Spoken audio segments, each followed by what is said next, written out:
से बोला शंकर भगवान की।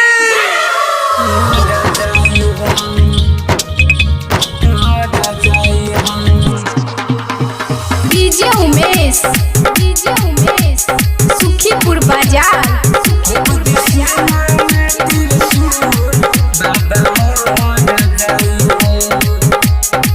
चढ़ते सावन दिलवा तोड़ लेबा बेवफा सनम।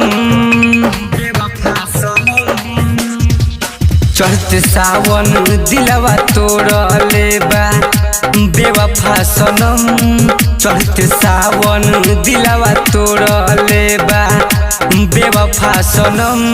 घोप दिसीना में त्रिशूल बाबा मर जाई हम। घोप दिसीना में त्रिशूल बाबा मर जाई हम।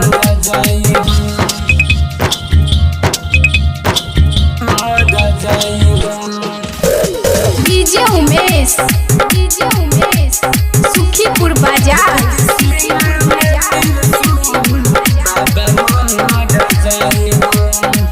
माई बाबू के कसम अपना खैले रहे।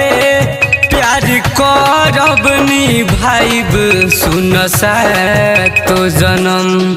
माई बाबू के कसम अपना खैले रहे। प्यार करब निभाइब सुन तो जन्म। लोर गिरे टापाट पयखिया भइल बाटे नम। घोप दिसीना में त्रिशूल बाबा मर जाई हम।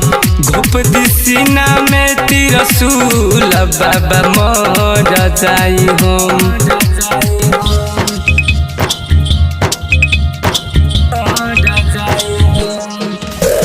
डीजे उमेश सुखीपुर बाजार।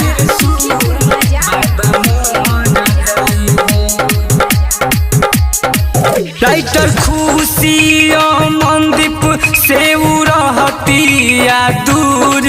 हमारा दिलवा के तुर के बाबा कैलस चकनाचूर। राइटर खुशी मनदीप से रहतिया दूर।